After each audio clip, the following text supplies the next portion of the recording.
Well, looky who. It's the one and only. You guys ready for a match? Hopefully we don't brick like last game. Keeping 7. And doesn't look super great. Hey everybody, welcome back. Thanks for taking the time to watch Hello Good Game. Today is probably one of my best videos I've ever done for you.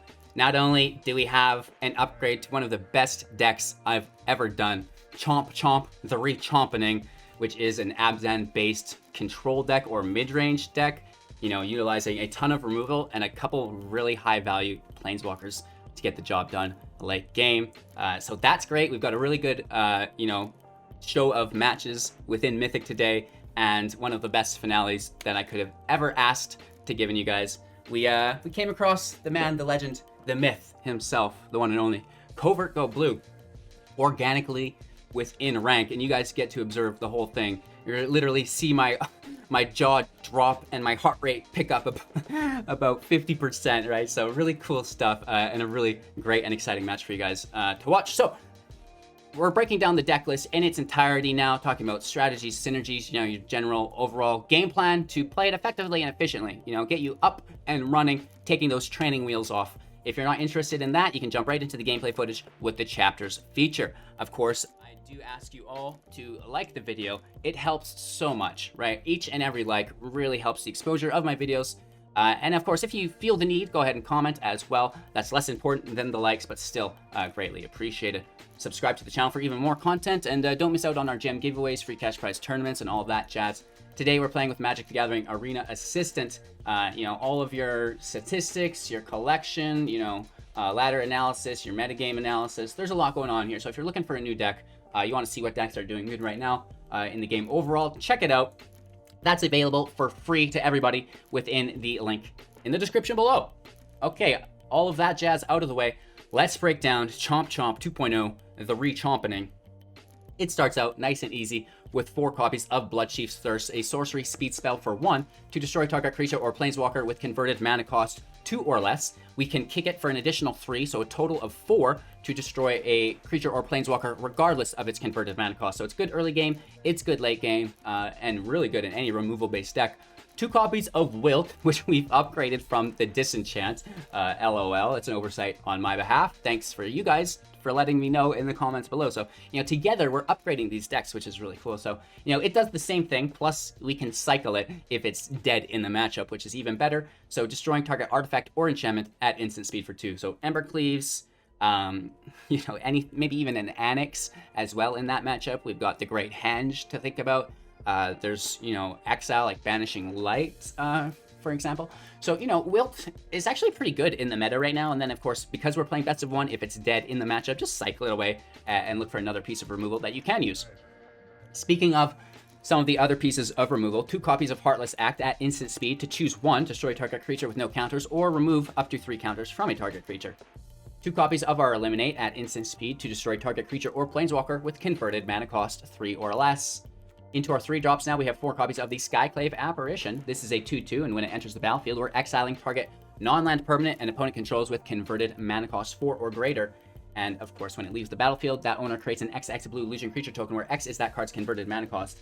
It also has to be not only non-land, but non-token as well. So do take note on that you can't get the tokens, but you know, you're getting all of the creatures with your creature-based removal, and typically you want to prioritize the apparition for things that need exiling. So just those creatures that have some form of recursion or indestructible, we can exile, or we're going after things like enchantments, artifacts that we can't typically get with the rest of our removal. Speaking of things that we can't typically get with the rest of our removal, 4 copies of Mythos of Nethroi, also for 3 at instant speed to destroy target non-land permanent. If it's a creature, or if Selesnya mana, green and white was spent to cast this spell. So if you cast it for a green, a white, and a black, you can destroy any non-land permanent, which is great. So again, we're getting down to enchantments, artifacts, planeswalkers, which is nice. 2 copies of our Soul Shatter, again at instant speed. Each opponent sacrifices a creature or planeswalker with the highest converted mana cost among creatures and planeswalkers they control. This takes care of Ugin, this takes care of Dream Trawler, Elder Gargaroth. There's so many things that Soul Shatter is good for. Terror of the Peaks, which typically you'd have to pay 3 life for. This gets around that, which is nice. So Soul Shatter is just the truth as far as I'm concerned. Into our 4 drops now, 2 copies of Polukranos Unchained. This is a 0/0 that enters the battlefield with 6 +1/+1 counters on it. When it escapes into play, it will enter with 12 +1/+1 counters on it, so quite formidable creature, able to close out the games really nicely in that mid to late game for us. If damage would be dealt to Polukranos while it has a +1/+1 counter on it, prevent that damage and remove that many +1/+1 counters from it. We can also pay 3 mana at instant speed, and this is a repeatable offense. You don't have to tap it or anything to have it fight another target creature. So not only is it a boss level god tier creature to smash down our opponent when the time comes, we can also, help clear the field if need be. We can escape it back into play from the graveyard by paying 6 and exiling 6 other cards from the grave. 4 copies of Extinction Event at sorcery speed to choose odd or even, exiling each creature with the converted mana cost of the chosen value. We all know how this works. 2 copies of our Elspeth Conquers Death, a saga, so it triggers when it enters, and then on each following upkeep, up first, exiling target permanent and opponent controls with converted mana cost 3 or greater. This is decent because it doesn't come back into play when Elspeth leaves, which a lot of the other exile does. That's also why the Apparition is really, really good. Next up, non-creature spells your opponent cast cost 2 more to cast until your next turn. This just shuts down any shenanigans that they might be trying to curve into. And then finally, return target creature or planeswalker from your graveyard to the battlefield, put a +1/+1 or a loyalty counter on it, obviously depending whether it is a planeswalker or a creature. Now, we do have a couple planeswalkers in the deck while we're on topic. 2 copies of Vivien, Monster's Advocate, 3 loyalty when she enters, static ability allowing us to look at the top of our library at any time, also allowing us to cast creatures from the top of our library. +1, create a 3/3 green beast creature token with either Reach, Trample, or Vigilance on it. -2, whenever you cast your next creature spell this turn, you may search your library for a creature card with lesser converted mana cost, putting it into the battlefield, then shuffling your library. So we only have 2 creatures in the deck, Polukranos and the Skyclave Apparition. You can -2, play your Polukranos, grab your Apparition, and exile something, which is really, really nice. Other than that, you're just using the plus ability to stack the field with creatures. I like to play them with Reach because that's the most defensive capability available between Reach, Trample, and Vigilance. Especially in a rogue-based meta, right? Into our 5 drops now. 6 drops. 2 copies of Garruk, Cursed Huntsman, another legendary planeswalker, 5 loyalty when he enters, a 0 ability to create 2/2 black and green wolf creature tokens that when they die, they will add a loyalty to each Garruk we control. -3, destroy target creature, draw a card, that's great. -6, you get an emblem with creatures you control, get +3/+3, and have trample. Here, we're just flooding the field because we don't have any creatures in the deck, so, making 2/2 wolves every turn seems good enough that we should be able to close out the game once we've established, that card advantage, the control, and basically shut down our opponent's hand already. So the Garruk is just a nice late game closeout. 2 copies of Emeria's Call for 7 at sorcery speed to create 2/4/4 white angel warrior creature tokens with flying. Non-angel creature tokens, non-angel creatures you control, they don't have to be tokens, will gain indestructible until your next turn. The land comes untapped on the opposing side unless we pay 3 life for a plains, of course. Not a plains, but it adds a white source. We should clarify that because a castle requires a plains to come in untapped, where the call is not a plains. It just creates a white source. The same goes with the Symbiosis. This is a green producing land source that can come in tapped or pay 3 life. And then for 7, looking at the top 7 cards of our library, putting a creature card from among them into the battlefield. If mana is 3 CMC or less, it gets 3 +1/+1 counters on it. We get to put the rest of them in the bottom of our library, right? So, nice to have the lands early game, and it's also nice to have that little bit of search feature late game. Again, there's not a lot of creatures for the Symbiosis, but again, it's better to be able to pull for 7 off the top looking for an Unchained or an Apparition than just play another land, right? Of course, the land is quite nice in the deck. We've got 4 copies of the Indatha Triome, cycle for 3, adds all of our 3 colors. The Branchloft, green and white. The Brightclimb, white and black pathway. 5 forests and 7 swamps. So, pretty decent land. There's not too many plains in the deck, but the MDSCs and the Triome really fill the gap there for the plains. So, not too shabby. The deck plays great. We've got a pretty consistent win rate within Mythic for you guys today. Again, win rate is really dependent on you as an individual, not necessarily the deck, of course. So with that out of the way, thank you guys for watching. If you did find any value, don't forget to like, comment, subscribe, share the channel to a friend, help support financially if you can afford to do so, and most importantly, enjoy today's gameplay footage. I'll be back in a few seconds to wrap up. Alright, this is the rogue player from yesterday. Sad. They're playing Luris, so double sad. It's funny, we beat them twice in a row while they were playing rogues, and then they switched to mono black auras and actually beat us. So the series stands at 2 wins, HGG, 1 win, Hort, AI Horts. There's no R in there, LOL. We need a lot of white here, so That'll be fine. This Extinction Event is nice. I mean, the Bloodchief's Thirst. Oh, maybe they're still playing auras. We converted this player from a rogue player to a auras player, I think. Actually, let's sneak this in right now while it doesn't matter, right? Instead of paying life for it. So they want to replay auras on our creatures for a draw. If we can just kind of stop that from happening, right?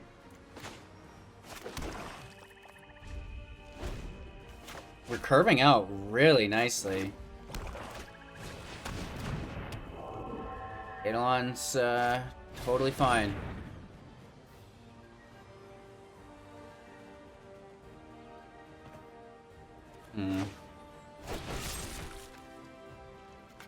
Before they can start activating that draw engine, yeah, I'm just gonna deal with it. That way Lurrus has to enter play, right?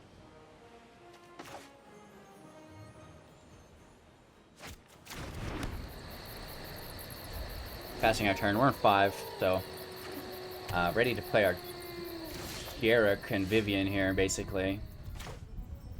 Playing to 6. Instant speed removal, throw our Eliminate on Lurrus.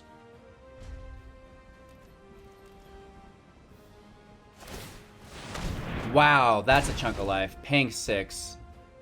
Hot dog!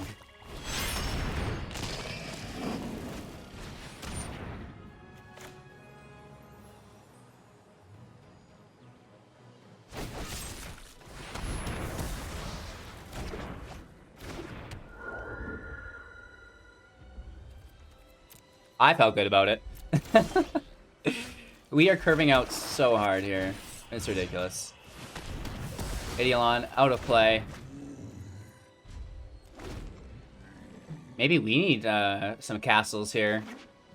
Just chilling. They have a lot of cards in hand though, which is awkward. Oh. Oh. I guess we'll have to exile it then. Ow! Hitting odds. We'll get rid of them for good now. Still playing land. Woo! One shot, one kill. Chomp chomp, the re-chompening. Okay, we're good to go here. Alright, keeping 7, our opponent goes first. Someone told me I was toxic the other day because I said when other people go first that it's illegal. Which it is, we all know this. But it's a joke, right? I'm just trying to have fun and bring some entertainment value to the game. I'm actually not upset with the game. I'm not, you know, jaded in any form. I'm very, very happy with Magic as a whole. The same thing with the scam video. It's got a little bit of bad reception there, but you know, I don't truly feel that way. I love this game. I'm having a wonderful time doing it, and yeah, I couldn't imagine being salty with Magic. Even against rogues. Yeah, okay, so rogues can get me a little bit sometimes, but hey, who's it not getting, right? You know what I mean? There's a lot of land here. It's a little awkward. If they beat us, it's because we have only land in our deck. And they're running their stupid self-mill deck, which we all know how much I love.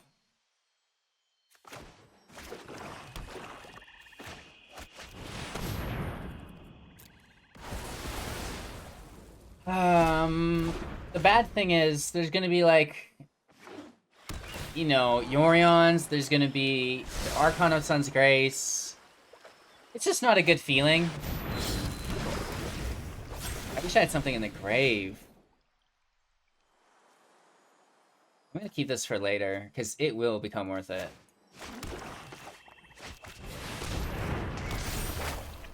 Maybe we can just annoy them with removal, right? This is so much land.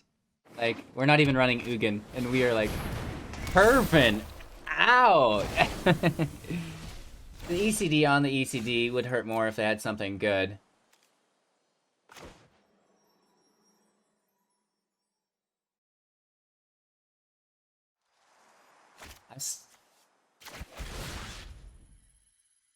Still gonna kill it.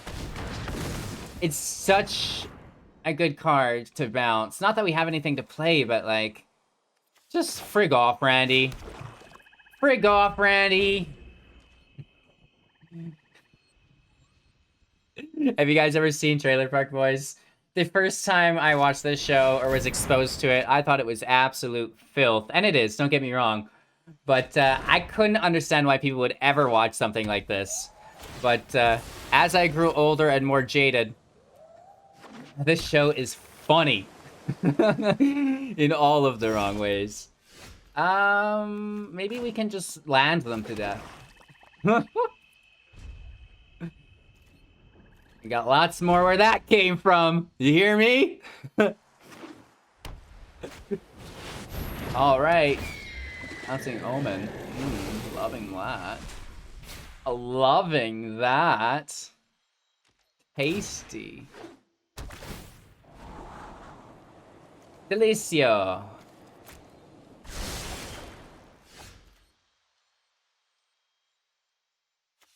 Told you, we got more where that was coming from. And there could be a counterspell.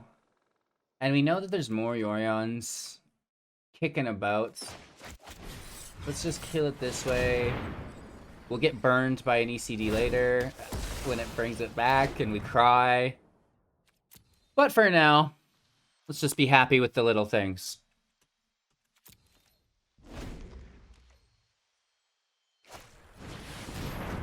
Sure wish I had to draw an engine. Another one? Hot dog!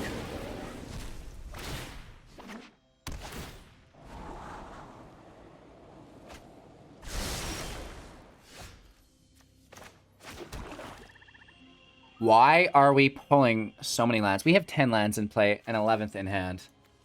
I can't handle it.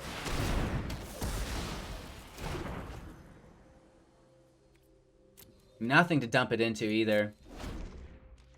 It's so sad. Melitus. Our opponent's just doing such a good drawing, and we know that they just self-mill to victory.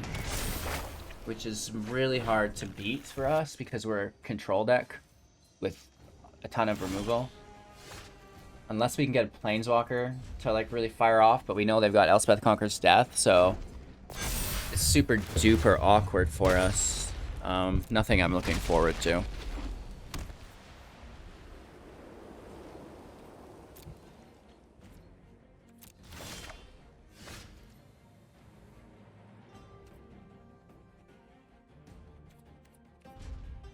We're looking for another Plains.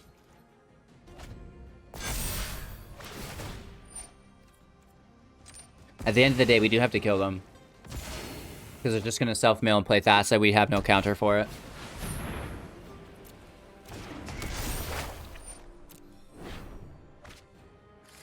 They're already down to 27, too.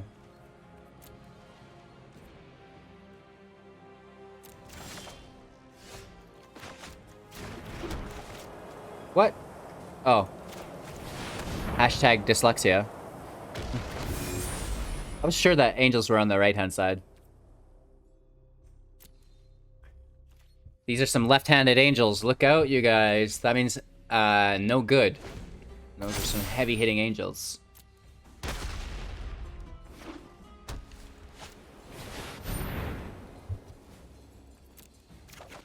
Alright, we get the draw. Not that it's gonna help us at all. They're just self-milling. They love it.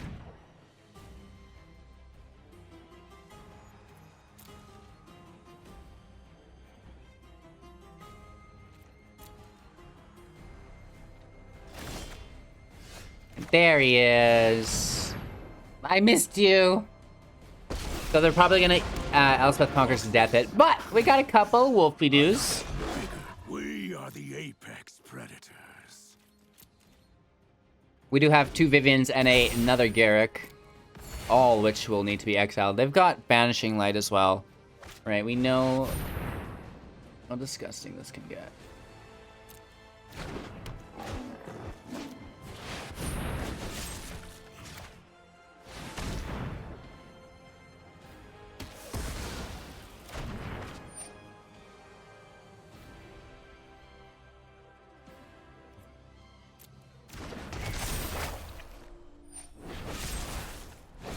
I wish we could kill it before it exiled, and then, you know, that'd be a lot cooler.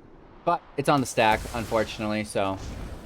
Goodbye, Wolfmaster. Time you're dead. I'll never forget you. Oh, there's one of their first Banishing Lights. We've seen them have about 15 in our last matchup. Hey, that's not bad.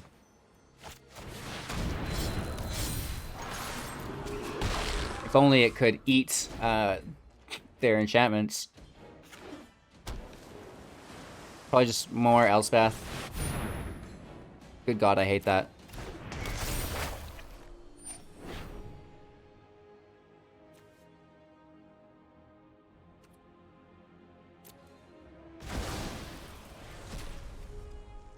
We need our Wilt, I guess.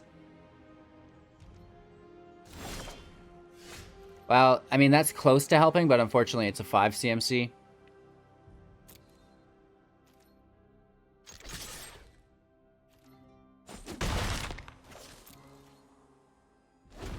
Ending our turn. They're down to 20.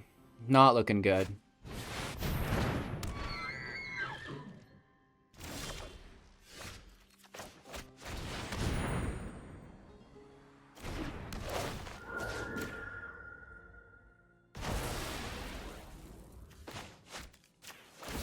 Cycle this land away.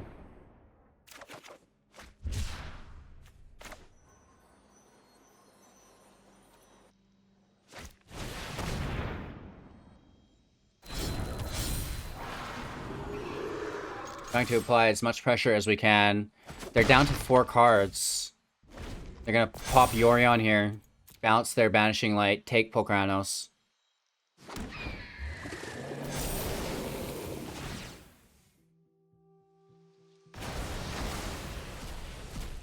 It is what it is. Ooh, and a Skyclave, nice.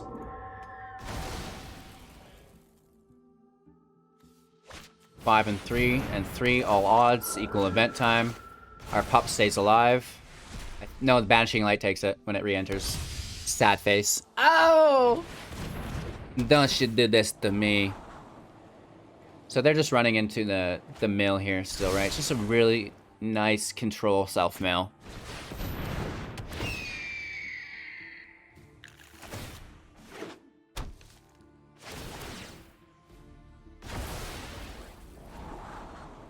Do you see how much Yorion can sway the battle?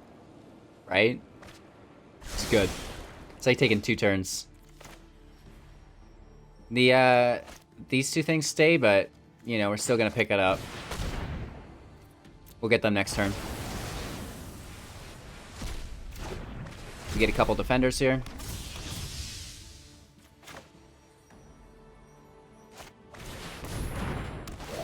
Let's take their light so they can't bounce it on us again.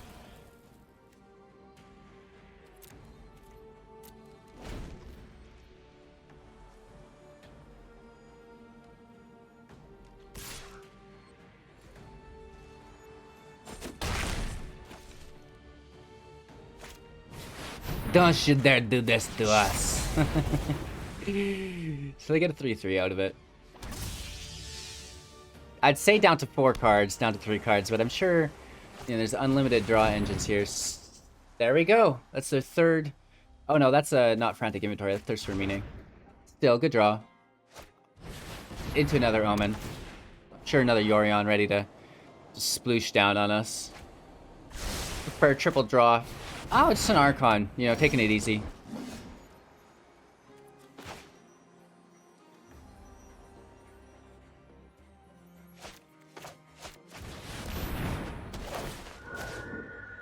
We probably should have done our event there, but...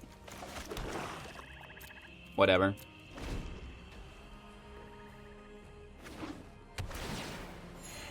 It's like, just when we're getting close to grabbing control again, they've already accomplished their 2nd objective of the self-mill. Right, like the devotion's at 3, 4, 5 already.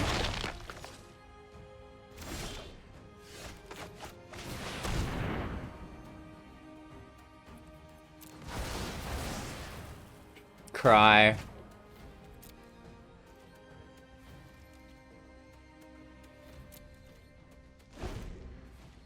I'm not proud of that. I'm actually crying because we lost this game.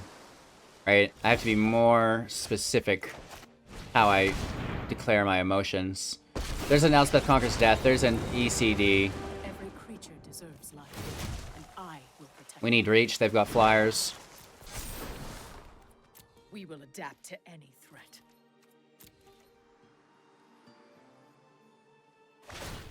There's no creatures for our Symbiosis to pull other than the Apparition, and only one of them, so... You know, I'm not happy about it. They probably just beat us here.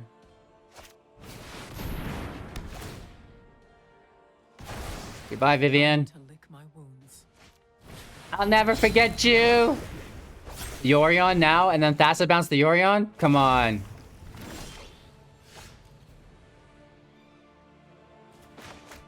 Well, we still look for the Apparition to take Thassa.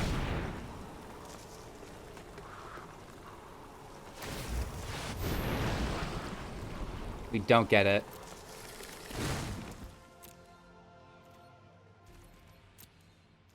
We could take Banishing Light, too. For our Planeswalker back, I guess. That's an option. But Thassa presents more of a danger with the bouncing of Yorion.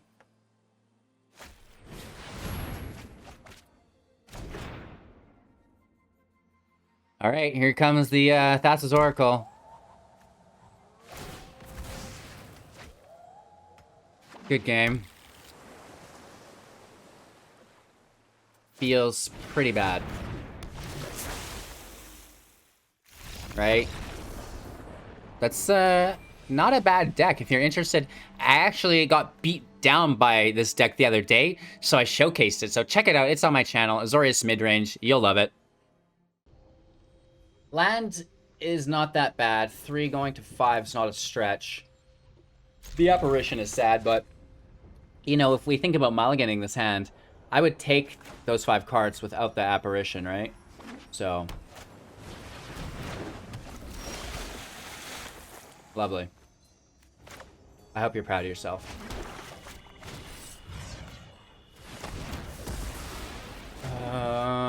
Typically I'd like to say that for the Thought Thief, but... Just get after it, right? So they're low on lands. So these are non-lands, we know this. It's our first white source. We can top deck another planes. This is good. And we're at 5 for Vivien, which has reach. That can shut down rogues. I wish we had an eliminate. Right? For when they cast.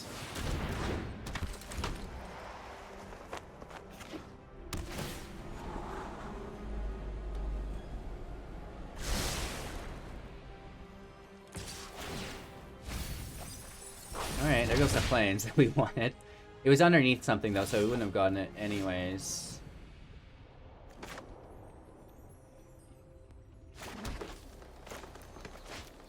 Let's try to do this on the stack, end our turn.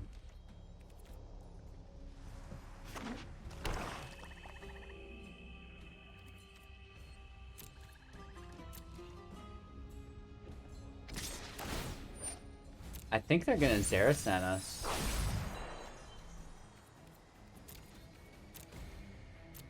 No.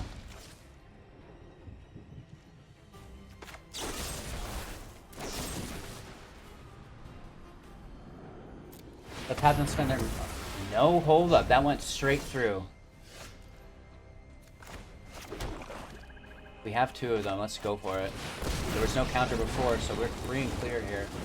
We have the reach machine. We're gonna have a problem. Interesting. I'd like you to meet my friend. I really like Vivien Stop. against rogues. Okay, they spend their whole turn. Don't They're gonna worry. scoop as soon as they see the I second will copy. purchase. That's glorious.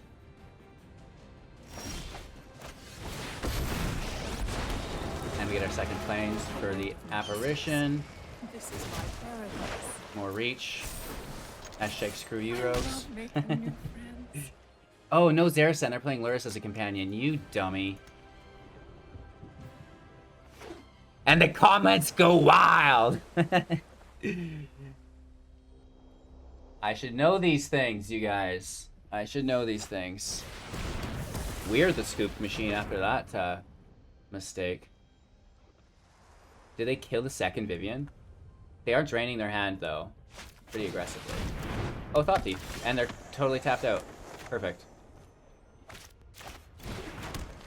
We could just kill it old school, which I actually really like the idea of.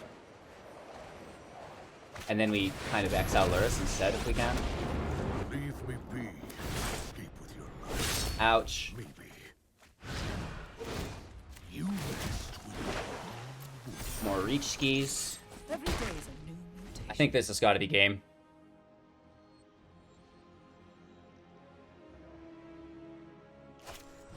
Into the Story typically saves rogues, but I'm really happy with our board state. They have to kill Vivien.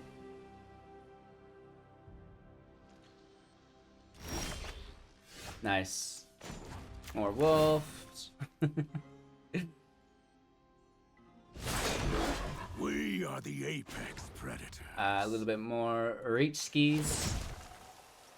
A little bit of reach in my life. Hashtag rogue grapplers. Adapt to any threat. You know, they could have something, but I'm not too worried here. Let's just keep smashing.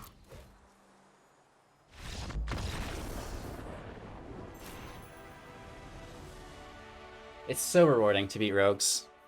Mwah! We're going first against one of our newest friends in Magic, Galio R. I gotta show you guys something while we're here. So, we're gonna play, and when you ever play someone, if you have a good match, you know, you want to talk to them, give them a good game, be like, hey, what deck was that? You just go into the game, you go into your statistics, wherever you are playing. We're playing Chomp Chomp. Let's jump into our deck here. You do have to go to the ladder to find the match, and then you'll see Gallia R. All we do is copy this, copy to clipboard. We can exit this, go into our friends, press the plus sign, paste it in, boom. We can add them just like that, right? So really cool stuff available within Magic the Gathering Arena Assistant to help you grow that community of your own, right? Make some friends in the game. You know, if your opponent has a really cool deck and you want the list, ask for it, right? People are really friendly, and I'm sure they'd love to, you know, talk to you about the match they just had, right? So cool, cool stuff. We don't want to break down the plays too much, though. Galio is on stream. They're not watching it, but they are in radio mode, so, you know, we're going to be sneaky, right? We're going to be sneaky.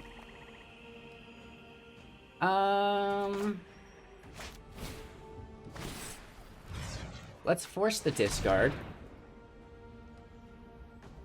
Right, they definitely are going to give the blade indestructible. Right, this is always relatively fair value. Right, it taps it though, and typically we want to do that instant speed, but the Bloodchief's Thirst is a sorcery speed spell, so we don't get to do that. Unfortunately, we have to take what we can when we can, and hopefully now that they're throwing away land, they brick. You know, this is an odd hope to have for one of your friends, but it is all about the competition. So before the dog hits, we're going to tap the blade again for another discard. Another mountain. Wow. They've got a handful of land, which is kind of like what we've been used to the last few matches, right? So we can remove our stop here. Let them finish their turn.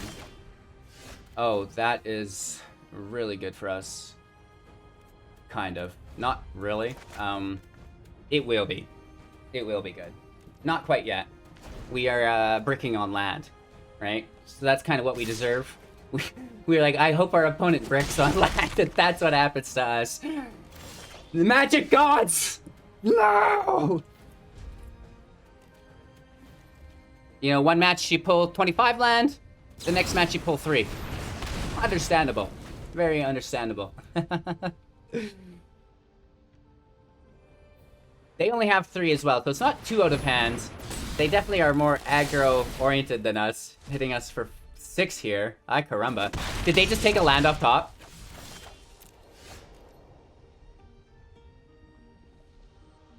Well, I hope you're proud of yourself. Really could use that 4th land. We have to deal with Robber. They're stack the Savior to protect it. It is what it is. We have to push through it. We have to push through it. So now the 1-drop is gone. They're sitting on both evens. However, there's a little bit of a problem before we can get there, unfortunately. The Robber is so good. If he steals another land from us, I'm gonna die. What? I guess we couldn't have paid life, but we're down to 1 here. We had a top deck of basic land. We do not. We get bricked, and I wish that was a better match, but unfortunately, you know, losing some land to the Robber was enough to upset us. And you know, 1 game again, you draw 10 lands. The next game, you draw 3. Hey, just like real life. Well, looky who. It's the one and only. You guys ready for a match? Hopefully we don't brick like last game. Keeping 7. The hand doesn't look super great. We get a little love back reciprocated. And I wonder what the boss is playing today. Mono red? No way. I refuse to believe this guy's playing mono red. It's got to be Gruul, right? Climbing with Gruul? Yeah.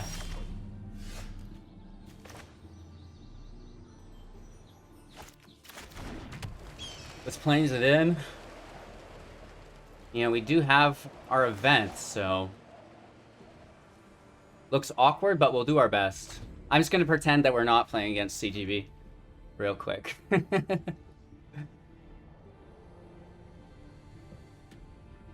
I love how long he takes to think about things, too. It's something I really need to adopt myself. It's just like a little extra forethought on everything.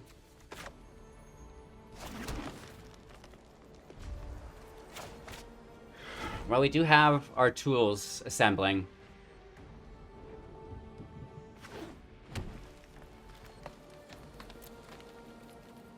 Let's take our turn. They're playing their Gruul control deck he was talking about, I think, hey?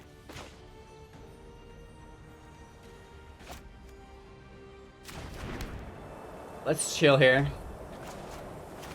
So we know that they'll probably remove Garruk, like, immediately, right? If they're not playing an aggro variant. Which they definitely aren't, because they would have played creatures by now. So we're talking about planeswalkers and, like, removal.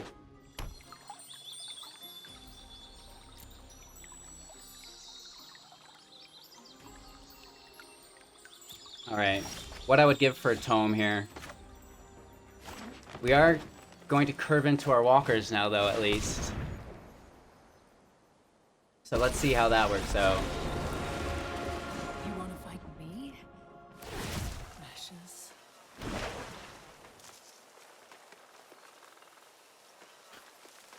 Let's go defensively first. They could have, making new friends. you know, the Phoenix. No, there's the removal that we're talking about. It's a land off, ladies and gentlemen. They picked that up on our own turn as well, so they untapped to 5. Oh, and they kill Vivien. Bloosh. But not extinct. Ah! Edgewall Innkeeper in the house for the draw. 2 of them. Into a Bonecrusher Giant, so we can go ahead, even though they get the double draw, which is really worth it, we can toss out our first event. Right. We'll hit odds here. So they still get really good value from that.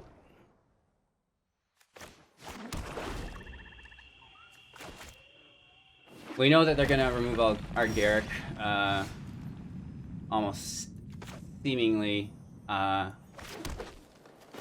with 4 cards plus a Barons. The Wolves can stop the Barons, which could be relatively helpful, but you know, that Soul Seer can pick us off here, right? Another 5 damage to the choppers, or what's going on? Maybe even a cleaved Barons, I'm thinking, potentially.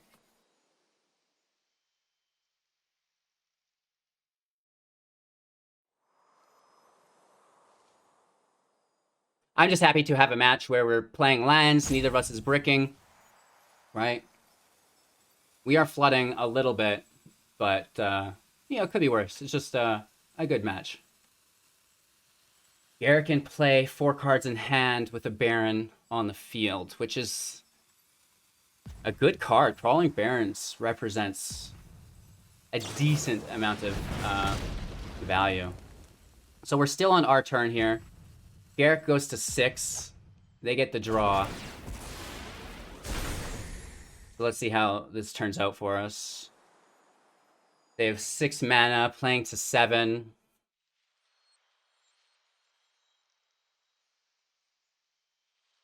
We have no mana. We're fully tapped. Trying to get, you know, some board state going on, so we're not just in this control off, because we will lose to the Barons if that's the case.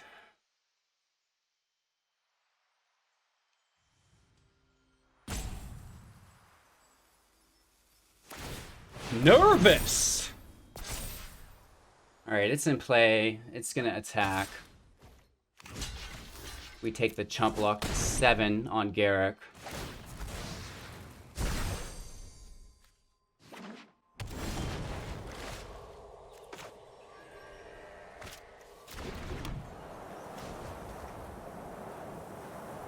Let's make the wolves. We are the apex predator. Call the angels.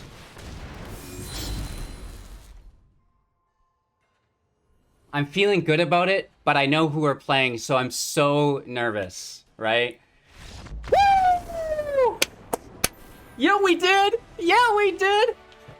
I'm sure that there was some problem there, of course, you know, but a very good game indeed. Woof. I wish I could have a match, win or lose, against a famous content creator every day. That would be so good for my channel as a whole. And a massive thank you to Covert Blue for sticking in there as long as he did. You know, I'll try to get the full story as to what happened within his hand there a little later on. We'll talk to him. So again, thank you guys for watching. If you don't know who the man, the legend, the myth is, go follow him on YouTube. I'm pretty sure you already do. He's got 100,000 subs. Just crushing it. I can't wait to see his YouTube plaque, right? We all get a silver YouTube play button at 100K. So that's really exciting stuff. I don't think I hit 100K until like 2027 or something insane. So we've got a lot of work to do personally. We're out here grinding every day. Thanks to you guys for making this a reality. Your support is incredible. Whether you've been here since day one or you're just tuning in to your first video now, thank you so much. I really appreciate each and every one of you. Take care, and we'll see you soon in the next video.